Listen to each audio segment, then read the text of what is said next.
Galera, é o seguinte, sabemos que o Xbox Series S chegou trazendo muitas controvérsias na parte técnica dos seus jogos por ele ser um console bem mais limitado em termos de poder do que o Xbox Series X e o PlayStation 5, mas também já entendemos que boa parte dessas limitações não tem necessariamente só a ver com a capacidade da plataforma, mas sim também com o quão bem os jogos são otimizados para ela.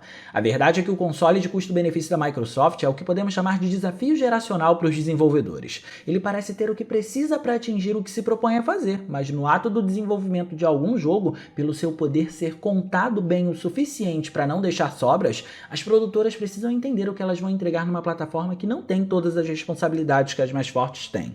E esse parece ser um grande problema, porque para fazer isso, requer uma ação que muita desenvolvedora sequer faz para os consoles mais fortes, quem dirá para um mais fraco, que é a otimização. Diante do que vem sendo oferecido nos jogos até agora, otimizar um game para o Series S é fundamental porque ele precisa entregar o que o console promete em alguma instância, sendo que ele não tem poder bruto de sobra como os outros consoles mais fortes têm. E é interessante reparar que a dificuldade da plataforma tem aparecido até em casos irrisórios, que não deveriam necessariamente ser algo difícil para ela, que são os títulos cross-gen. Assim, com o foco neles agora nesse raciocínio, vamos entender o que eles precisam fazer para poder se distinguir da geração anterior quando estão sendo executados aqui. E bem, quando um jogo é focado em um lançamento multigeracional, do ponto de vista do desenvolvimento, o mais interessante normalmente é fazer algo que não se foque em Ray Tracing, já que a técnica iria exigir um trabalho diferenciado na iluminação ou nas texturas, dependendo, é claro, do foco da produção, fazendo com que ao desenvolver o trabalho seja dobrado, porque é necessário considerar um contexto fora do Ray Tracing para a geração antiga e dentro do Ray Tracing para a geração atual, em que tudo isso envolve otimização. Então vamos assumir que mesmo que isso não seja uma regra, é o que acontece na grande maioria dos casos. Os cross-gen não têm vindo na grande parte do tempo com a aplicação do recurso. Só que quando eles vêm, o Series S corta a técnica do seu foco, fazendo com que ela se apresente apenas no Series X ou PlayStation 5. Assim, qual das duas responsabilidades restantes o console vai atingir nesses jogos? As altas resoluções, sendo um padrão de 1440p para ele, ou as altas taxas de quadros por segundo? Bem, diria que essa é uma pergunta que vai levar a gente até a resposta desse vídeo, mas claro, antes da gente chegar lá, não esquece de clicar no gostei, porque isso ajuda pra caramba e de quebra você faz a boa ação do dia e se inscreve no canal ativando o sininho das notificações para não perder os vídeos de terças e quintas às 19 horas. Tudo isso feito? Então hoje vamos ver como podiam ter usado melhor o Series S. Bom, verdade seja dita, apesar das dificuldades, o cenário do Series S parece estar ficando cada vez mais amistoso do que comparado com o que era no seu lançamento. E isso mostra que, no fim, a pressão do público, o sucesso da plataforma e o passar do tempo tem feito as desenvolvedoras entregarem resultados mais animadores aqui.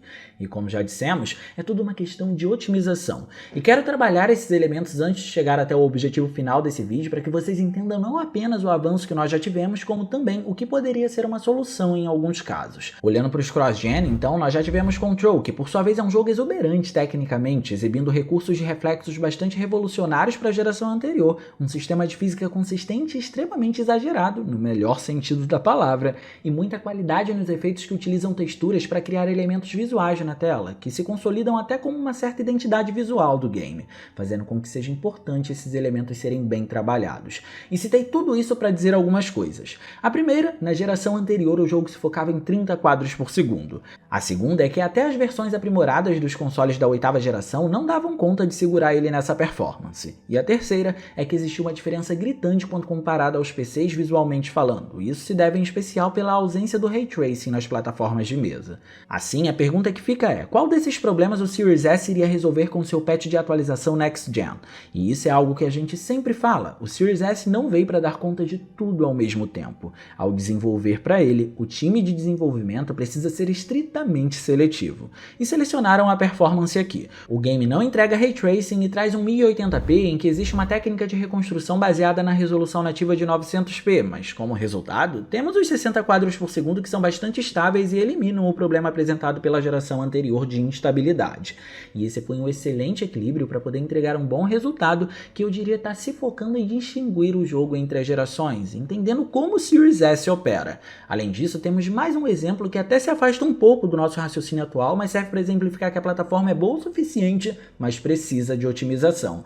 E vemos isso com Grid Legends, que entrega configurações altas dos PCs, mesmo quando está sendo executada em um Series S. E quando eu me refiro a configurações altas, me refiro aos recursos gráficos. E ter feito isso nesse jogo foi fundamental, porque é quase um ultraje um game de corrida ter visuais ruins. Por isso, felizmente, não é o caso aqui. Com isso, acho que deu para entender como um desenvolvimento para o Series S precisa funcionar com base nas otimizações, né? Elas aqui não podem se resumir a polimento, elas precisam considerar concessões também, o que entra e o que sai para que outra coisa possa acontecer, determinando o que pode ficar e o que pode sair.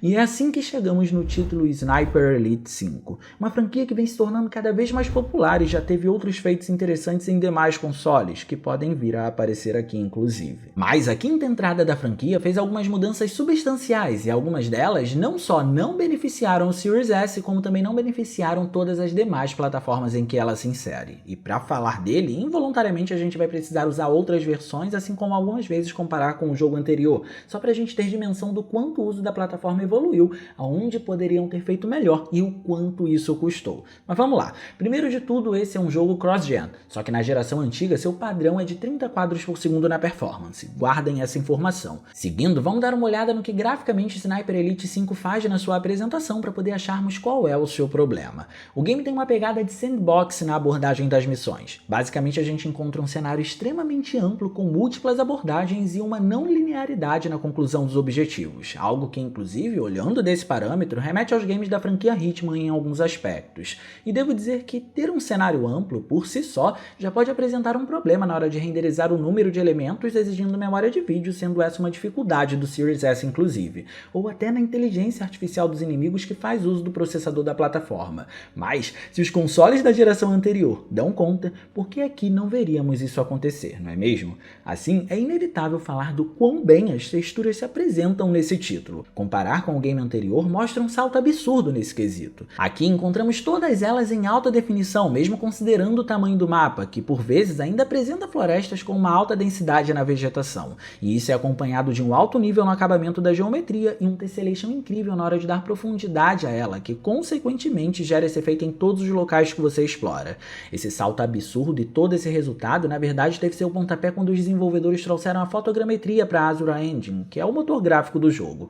Por isso, os materiais de tudo aqui são extremamente orgânicos e sólidos. Todo o cenário consegue conversar muito bem, se apresentando com muita nitidez e eu diria que com um número exorbitante de detalhes. Dessa forma, para poder destacar ainda mais esses ambientes, quase toda a iluminação é calculada com o mapeamento de sombras, facilitando o envolvimento artístico que trabalhou bem o suficiente esse recurso para que ele criasse contraste nos cenários e fosse refinado bastante para não ter um serrilhado sequer. As sombras desse jogo são realmente fenomenais. É claro que encontramos partes em que vemos a iluminação volumétrica com feixes incidindo nas áreas internas e um bom trabalho na iluminação indireta calculada também. Mas isso não se destaca tanto quanto os outros elementos que a gente mencionou, e como regalia ainda temos uma nova simulação de água que tem não apenas uma excelente representação visual, como também simula seu movimento muito bem, apresentando um salto gigantesco para o game anterior, principalmente nesse último quesito. Observar a movimentação dos dois mostra uma diferença discrepante. E se tudo isso de positivo que foi comentado representa a base técnica do jogo, todo o resto precisa acompanhar. Mas infelizmente não é bem isso que acontece e é agora que os problemas começam a aparecer.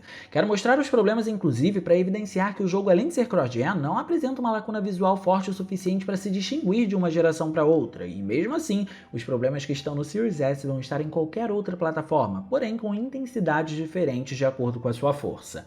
Para começar, o modelo dos personagens então. Apesar de existir um salto quando comparamos com o jogo anterior, principalmente ao repararmos em detalhes do rosto que fomentam a aparição de poros ou pelos e rugas ao redor dos olhos, faltou um tratamento de espalhamento de subsuperfície que passa a sensação de que houve mais de um trabalho de texturização na pele do personagem, como se tivesse mais de uma camada de textura para ter uma pegada mais realista no seu tom. A técnica consiste em, basicamente, usar a penetração da luz na superfície da textura que representa a pele, fazendo com que ela possa se espalhar e apresentar diferentes tons para o modelo. Aqui não teve isso, fazendo com que mesmo que encontremos um modelo melhor, ainda seja artificial, algo que ainda consegue ser enfatizado com um baixo padrão de animações dadas a ele. Já outro problema está no uso de uma técnica que complementa a iluminação indireta, o Space Face Screen Ambient Occlusion, que nada mais é que uma técnica de espaçamento de tela que considera o que está sendo pego pela câmera para poder trabalhar a iluminação indireta.